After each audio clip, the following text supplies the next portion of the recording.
siang, Selamat sore, dan selamat malam. kepada yang terhormat Bapak Dosen Zulfikar Ramadan beserta teman-teman sekalian. Pada kesempatan kali ini, kami dari kelompok 1, yaitu saya sendiri sebagai ketua kelompok dan ditemani dua anggota saya, yaitu saya Sanas Paraswati. Saya Nadine Syakira. Izinkan kami untuk mempresentasikan hasil analisis dari kelayakan bisnis pengembangan kedai cucuk eyang di tengah persaingan industri. Semoga apa yang kami sampaikan bisa bermanfaat dan menambah wawasan kita bersama. Baik, langsung saja kita mulai presentasinya. Latar belakang kedai kopi Cucu Eyang. Kedai kopi Cucu Eyang merupakan kedai kopi yang menyajikan berbagai minuman seperti kopi, coklat, matcha, es leci tea, dan lainnya. Tidak hanya menunya yang bervarian, tapi ukurannya juga loh. Tersedia ukuran besar dan kemasan botol. Dengan ukuran 1 liter, kedai kopi Cucu Eyang didirikan sejak tahun 2021 oleh Kariski Nur Afriandi Putra. Kedai kopi Cucu Eyang sudah beroperasi selama 4,5 tahun hingga saat ini dan bekerjasama dengan Ayam Goreng Boberek. Saat ini, kedai kopi Cucu Eyang memiliki 2 cabang. Yang pertama ada di Pondok Indah dan yang kedua ada di Tebet. Selanjutnya, tentu di dalam analisis ini terdiri dari beberapa aspek. Di antaranya ada aspek pasar dan pemasaran, aspek teknis dan teknologis, aspek manajemen dan SDM, aspek hukum dan legalitas, aspek lingkungan, aspek sosial ekonomi dan politik, serta aspek keuangan. Selanjutnya ada aspek pasar dan pemasaran. Yang pertama ada analisis pasar. Kedai kopi Cucu Eyang bergerak di sektor makanan dan minuman yang sangat kompetitif, namun memiliki peluang pasar yang stabil seiring gaya hidup masyarakat saat ini. Target pasarnya adalah karyawan sekitar lokasi berusia sekitar 30 tahun, karena banyaknya perkantoran di sekitarnya. Persaingan utama berasal dari kopi keliling atau kopi sepeda listrik yang menawarkan harga lebih murah dan menjangkau pelanggan lebih luas. Selanjutnya ada strategi pemasaran 4P. Yang pertama ada produk. Kedai kopi Cucu Eyang menyediakan minuman kopi dan non-kopi bercita rasa khas dengan bahan lokal dan teknik seduh tradisional. Produk tersedia dalam cup dan kemasan botol besar sekitar 1 liter. Aman untuk dine-in, serta minim bahan pengawet. Kapasitas produksi sekitar 30-50 cup per harinya. Selanjutnya ada price. Harga ditetapkan di bawah harga pasaran untuk menarik karyawan di sekitar lokasi. Penjualan masih didukung oleh pelanggan restoran Ayam Goreng Boberek. Selanjutnya ada place. Lokasi kedai menyatu dengan restoran Ayam Goreng Boberek, tepatnya di Tebet dan Pondok Indah. Penjualan juga dilakukan melalui layanan pesan antar online seperti GoFood, GrabFood, dan Shopee Food. Selanjutnya ada promotion. Promosi dilakukan melalui upselling oleh waiters restoran, konten Instagram yang menarik, paket bundling dengan poster, mengikuti bazar, serta membuka stand di acara pernikahan, ulang tahun, dan event lainnya. Selanjutnya ada aspek teknis dan teknologis. Yang pertama, peralatan dan mesin. Pemilihan peralatan difokuskan pada kualitas, daya tahan, dan konsistensi hasil dengan perawatan rutin setiap 3 bulan dan pembersihan harian. Peralatan utama meliputi mesin espresso untuk menjaga suhu dan takaran ekstraksi agar menghasilkan espresso berkualitas. Kedua, teknologi kedai kopi. Teknologi digunakan untuk meningkatkan efisiensi operasional dan pelayanan. Kedai memanfaatkan platform pemesanan online seperti GoFood, GrabFood, dan Shopee Food. Sistem POS terintegrasi dengan inventaris, laporan penjualan, dan pembayaran non-tunai seperti QRIS dan e-wallet. Tersedia Wi-Fi untuk mendukung operasional dan keamanan pelanggan, CCTV untuk keamanan, serta Google Sheet sebagai sistem pencatatan penjualan, stok, dan pembelian bahan baku.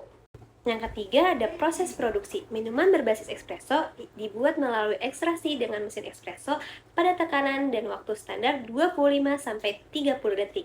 Dilanjutkan dengan steaming susu hingga suhu dan tekstur yang sesuai.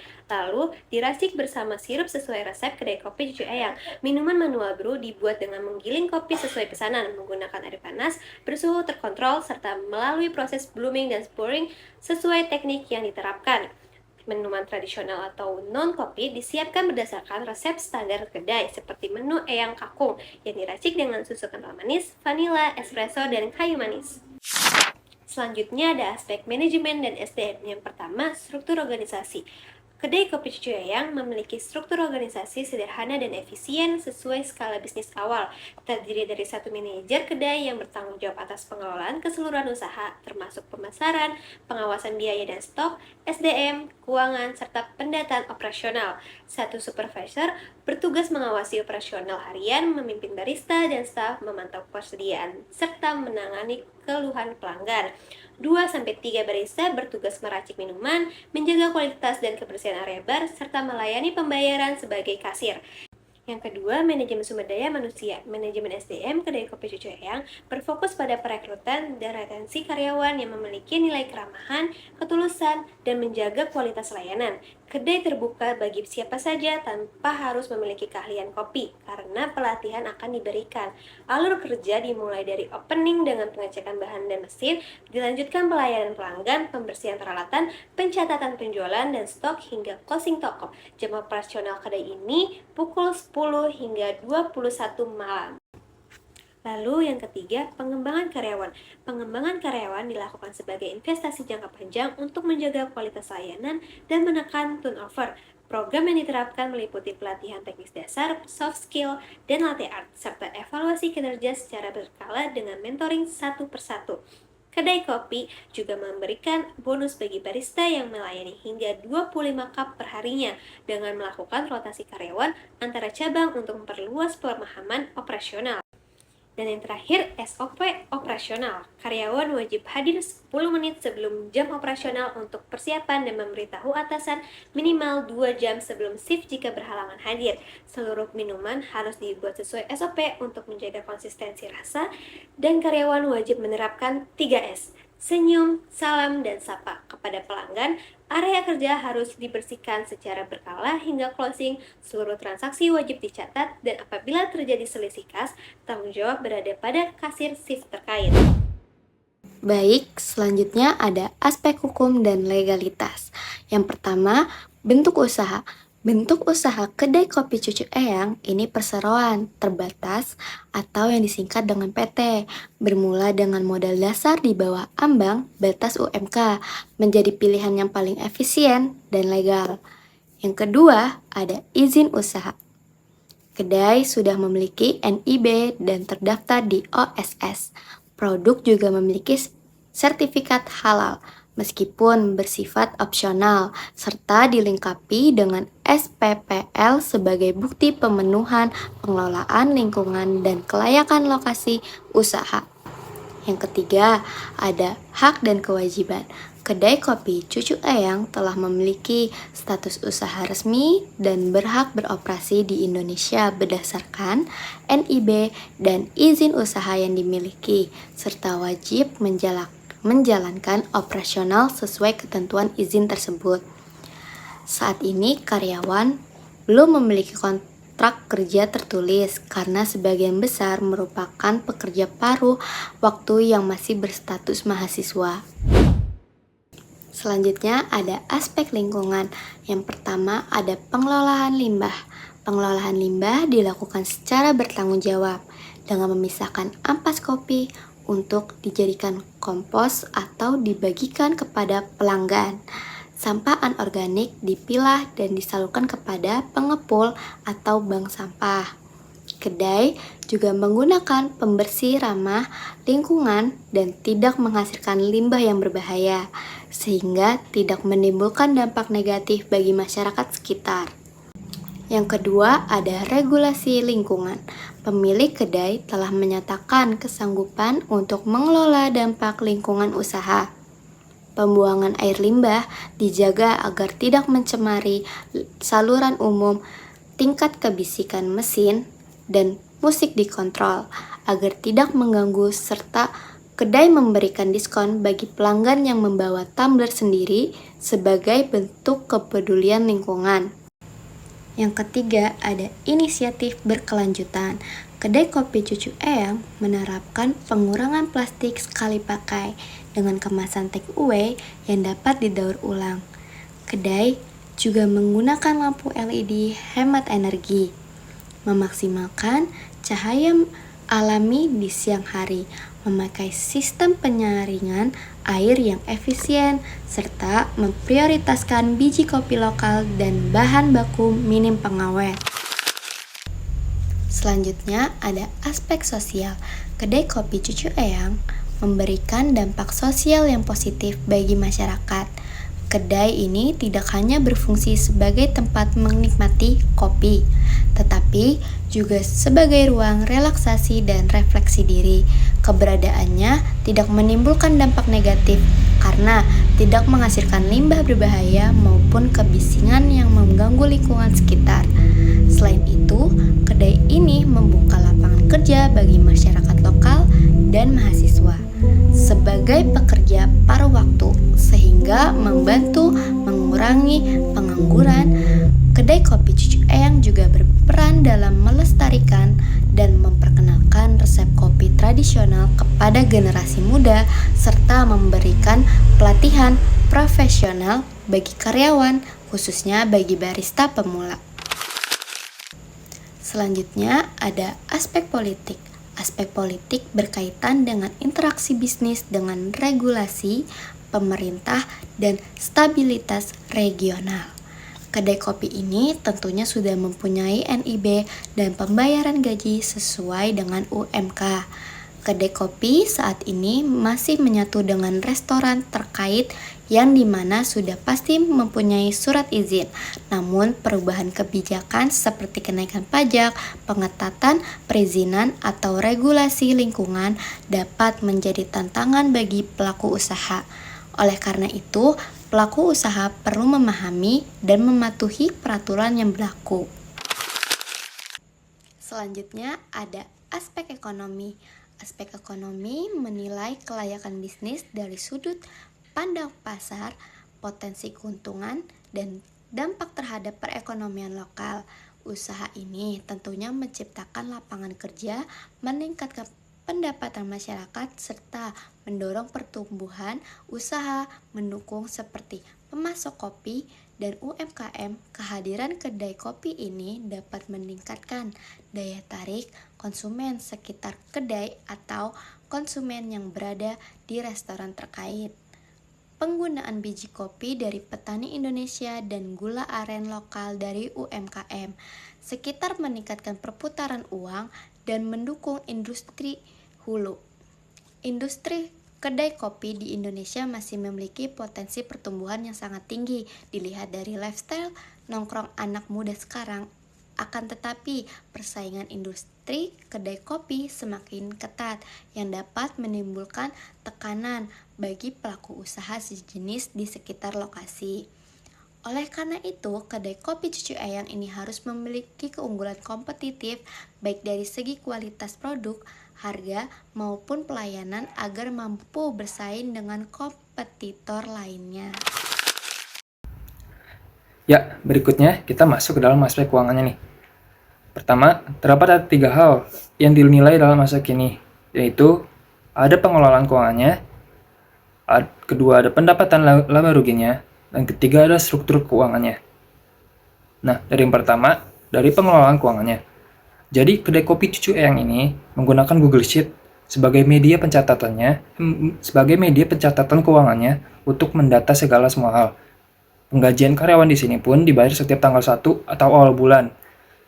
Nah, pengembangan karir para karyawan juga sangat diperhatikan di sini. Seperti misalnya, 6 bulan sekali pemilik kedai ini menaikkan gaji para karyawannya dan juga turut memberikan pelatihan yang pantas untuk mereka. Kedua, dari struktur keuangannya nih.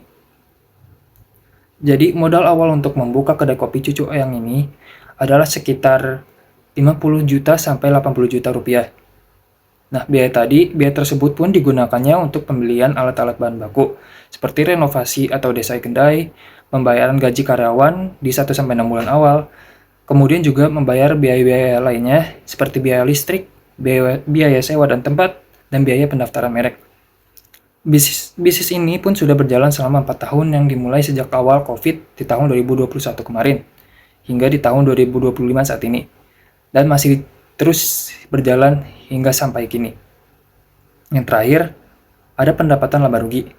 Nah, pendapatan kotor dalam satu hari dalam kedai kopi Cucu Eyang ini kurang lebih sekitar Rp300.000 sampai Rp400.000 selama 30 hari. Jadi jika dihitung untuk per bulan itu berarti diakumulasikan kira-kiranya sampai 9 sampai 12 juta rupiah.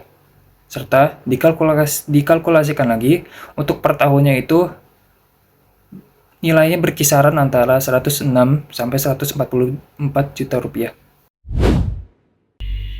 Selanjutnya, kita ke bagian risiko dan strategi mitigasi. Terdapat beberapa risiko yang dihadapi oleh kedai kopi Cucu Eyang ini.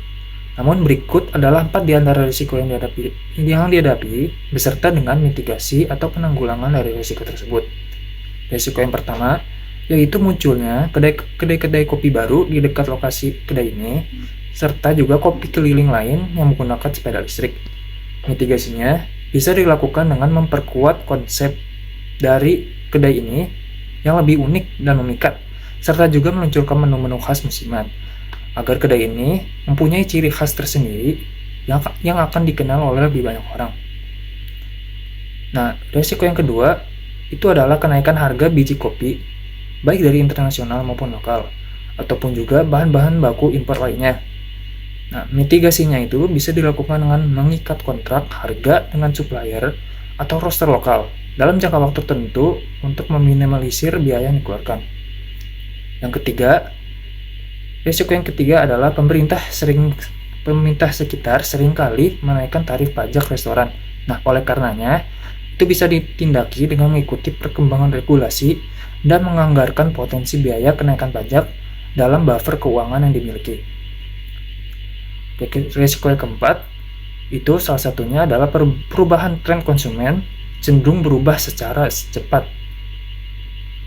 Nah, oleh karenanya, menambahkan menu-menu non-kopi yang sedang tren dan fleksibel dalam penggunaan teknologi saat ini harus dilakukan agar kedai tersebut dapat beradaptasi dengan lebih baik. Lanjut ke kelayakan dari kedai kopi ini. Jadi, kedai kopi Cucu Eyang ini layak untuk dipertahankan dalam jangka panjang. Mengapa? Karena kedai ini sudah memenuhi beberapa aspek penting untuk menjalankan sebuah usaha.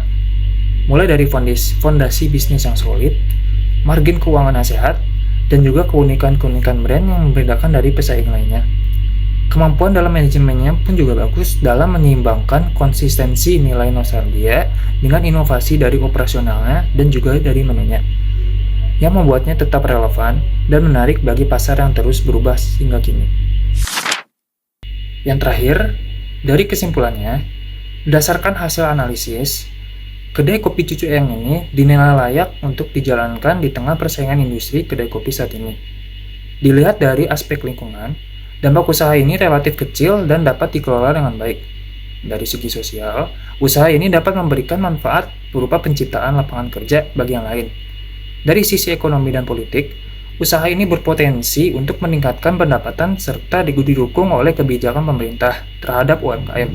Sementara itu, dari aspek keuangannya, usaha ini memiliki potensi pendapatan yang mampu menutup biaya operasionalnya, serta terus menghasilkan keuntungan.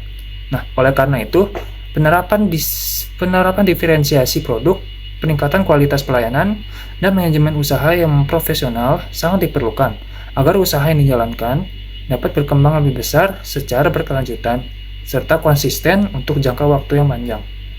Ya, berikut ini adalah lampiran dari wawancara yang telah kami lakukan kepada Head Bar Operasional Kedai Kopi Cucu Eyang, yaitu Pak Fikri Fauzi. Kami percaya sekali, setiap racikan kopi kami ini punya banyak sekali cerita. Nah, maka dari itu nih, kami ingin sekali semua teman-teman ini menjadi bagian dari perjalanan tersebut. Tapi nih, sebelum kita tutup, dari penjelasan dan pembahasan tadi bagian mana sih yang menurut teman-teman ini yang paling menarik? Jangan lupa tulis komentar ya. Ya, itu saja. Kurang lebihnya mohon maaf.